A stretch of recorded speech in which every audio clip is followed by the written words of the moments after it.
Hi guys, this is Jeffrey, JGB146 Blake, coming to you with another strategy short. This time we're going to watch as Patrick, aka Nitreg, one of the instructors at Grinderschool, goes over some reasons to go ahead and actually 3-bet a little bit lighter than you might. He's specifically talking about shorthanded games, and he's actually looking at a heads-up match. But the concept applies to most situations, especially if you're closing the action with your 3-bet. It's worth keeping in mind, too, that we're not actually concerned about the ace-jack 3-bet. Against a lot of players, that may be standard. It kind of depends on the situation and what you know about the player, but that may not be so out there. That's not what we're concerned about. That's not the important part of the video. The important thing to keep in mind is the concept, the reason for making the 3-bet in this type of situation. You don't want to learn how to play one hand of poker. You want to learn a concept that can drive how you play lots of hands of poker. And that's what you should try to get out of this video. Hey Grinderschool, this is Patrick, aka Nitreg, and here for today's short, I'm going to go over a hand that I played recently at 50 NL 4 max, but there was only one other person at this table, so it was actually a heads-up match. I'm no heads-up master or anything, but this was against a fish, and I thought this hand demonstrated some concepts that I think are important, especially while playing 4 max and 6 max. So let's go ahead and get started. So my villain here goes ahead and min raises. Villain stats are 63-40 with a 3%, or I'm sorry, with an aggression factor of 3. They have a steal percentage of 52%.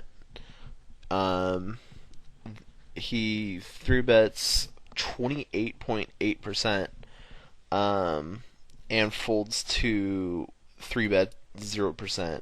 And all this is over 252 hands. So basically, this guy likes to open a lot and not fold to any raises. So, given that, I think that Ace Jack is obviously a really strong hand to play. I think that most people with Ace Jack would consider like calling here, which I think is okay. But given how wide this guy opens, and given how he just like never folds, I would actually like to 3-bet this a decent size to get value from this opponent. So that's what I go ahead and do, and I just make it $3, which I think that's perfectly fine. It's just 3 times what this guy made it. I don't want to make it bigger and force out worse hands, like worse aces and worse jacks. I kind of want to just raise for value, and if you watch my last short, for value is when I think worse hands are going to call. So when I make it 3x, I think more worse hands will call than say if I made it like $4. So I go ahead and raise it to $3, and he calls, and I flop top pair, top kicker on a super wet board. Now I obviously want to bet here and go for value. This guy is kind of aggressive and stuff, but I don't expect. I mean, he might bet this board, but it's just going to be too weird if I start like check raising and doing weird stuff. I'm basically going to treat Ace Jack as if I had like queens or kings here.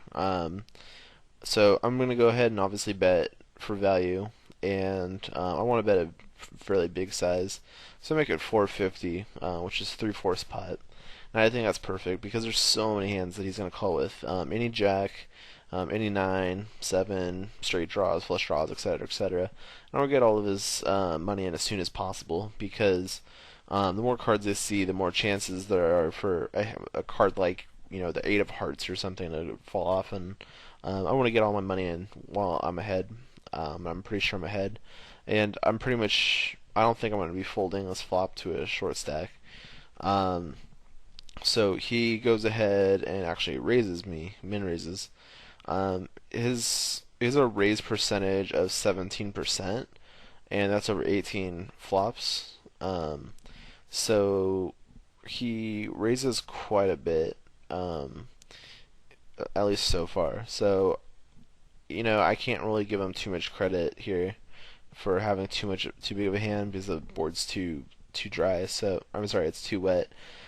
So I'm just gonna obviously go ahead and jam here, which I do, and he snap called, which kind of scared me for a second. And I didn't like the 7 of hearts, but he flips over king 9 with no flush draw. So yeah, yeah, we ended up getting this guy's entire stack, and the whole reason was because I 3-bet pre-flop and got worse hands to call. If I had called, then the flop I would have to like check call or check raise, and then the turn would suck, and the pot would only the pot would be like $4 or something. Um, but instead I ended up winning, this guy's entire stack, which was 30 something big, or I guess 30 big blinds or so. So I think that shows you the value of 3-betting lighter for value pre-flop, and this is a perfect villain to be 3-betting light for value. Um, you want to 3-bet people that have a very wide range. So when they're stealing, they steal very wide. That plus you want them to also call a very wide range.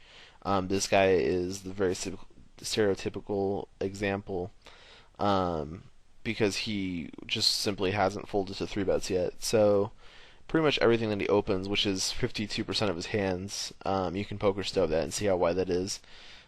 He's calling 100% of those hands so far. So Ace Jack is going to be very profitable. I think 3-betting a hand like Ace 10 would be profitable as well. King Queen, possibly like King Jack.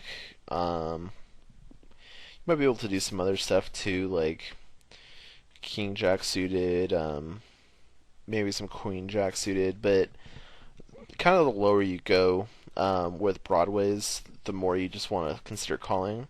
And then also, of course, be 3-betting hands like pocket pairs, like 10s plus. And then you can start expanding, maybe to 9s. Um, it's kind of hard with going lower with pocket pairs because you're gonna have a lot of like. I mean, you have a made hand already, so on a lot of flops, you're gonna see like overcards and stuff, and it's gonna kind of suck, especially with a guy who like raises middle pair. Um, so I would say like 10s plus, or maybe even 9s.